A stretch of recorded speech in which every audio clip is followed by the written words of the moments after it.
প্রধান উপদেষ্টার ঘোষণার পর থেকে দেশের রাজনীতিতে বইছে নির্বাচনী হাওয়া। ইতিমধ্যে অনেক দল বিভিন্ন আসনে তাদের প্রার্থী চূড়ান্তের কাজ শুরু করেছে।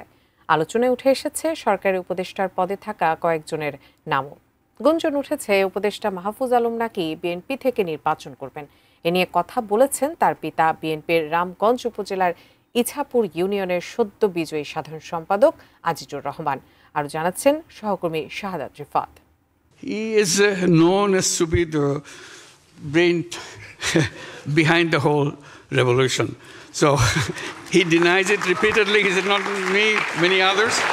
But that's how he is recognized, that he's the brain behind the whole thing.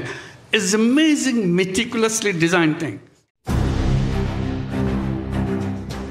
গণঅভ্যুত্থানের পর অন্তর্বর্তী সরকার গঠন হলে প্রধান উপদেষ্টা ডক্টর মুহাম্মদ ইউনূসের বিশেষ সহকারী হিসেবে নিয়োগ পান মোহাম্মদ মাহফুজ আলম।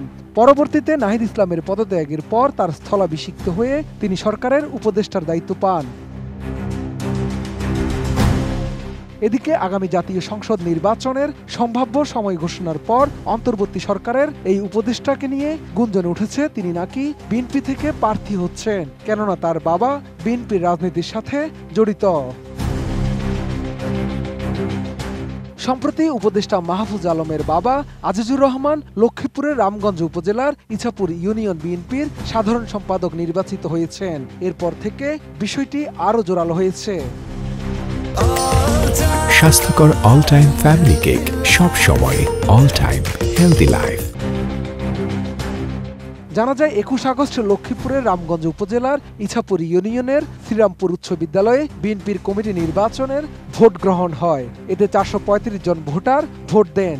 নির্বাচনে মোরগ প্রতীক নিয়ে 266 ভোট পেয়ে সাধারণ সম্পাদক নির্বাচিত হন মাহফুজ আলমের বাবা আজিজুর রহমান। নির্বাচিত হওয়ার পর গণমাধ্যমে সাক্ষাৎকার দেন মাহফুজের বাবা। সাক্ষাৎকারে তিনি নিজের বিএনপির রাজনীতি ও ছেলের নির্বাচনের গুঞ্জন সহ অনেক বিষয়ে কথা বলেছেন। 90 সাল থেকে আমি রাজনীতি করছি। 90 সালে আমি প্রথম ভোটারে বিএনপিকে ভোট দিয়েছি। 90 সালে 91 নির্বাচন। বিগত 15 বছর 6 মাস হয়, 5 মাস হয় আমি সাংগঠনিক পদে ছিলাম। ইউনিয়ন বিএনপির সাধারণ সম্পাদক নির্বাচিত হওয়ার বিষয়ে জানতে চাইলে আজিজুর রহমান বলেন, বিএনপির সঙ্গে তিনি 90 সাল থেকে রাজনীতি করছেন। 1991 এর নির্বাচনে তিনি প্রথম বিএনপিকে ভোট দেন। বিগত 15 বছর 6 মাস তিনি দলের সাংগঠনিক সম্পাদক পদে ছিলেন।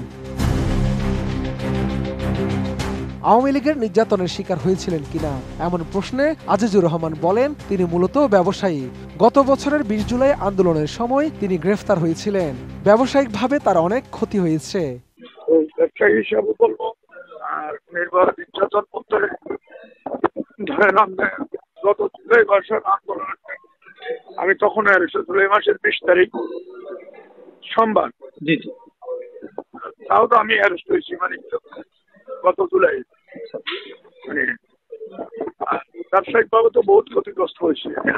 রাজনীতির উদ্দেশ্য নিয়ে প্রশ্ন করা হলে মাহফুজ আলমের বাবা বলেন, তার রাজনীতির মূল উদ্দেশ্য জনগণের কল্যাণে কাজ করা। জনগণের কল্যাণে, দলের কল্যাণে, সর্বপ্রথম তো বিষয়টা হলো জনগণের কল্যাণে কাজ করা। এটা হলো রাজনীতির মূল উদ্দেশ্য। বিএনপি থেকে তার ছেলে উপদেষ্টা মাহফুজ নির্বাচন করবেন এমন গুঞ্জনের বিষয়ে আজিজুর রহমান বলেন, মাহফুজ বিএনপি থেকে নির্বাচন করবে কিনা পারিবারিকভাবে আলোচনা হয়নি। এই বিষয়ে তিনি অবগত নন। আসলে সময়ের পরিক্রমা বলবে তার ছেলে কি করবে। পারিবারিকভাবে আমাদের কোনো আলোচনা হয় নাই বা নির্বাচন করবে সে বিষয়ে আমি জ্ঞাত না।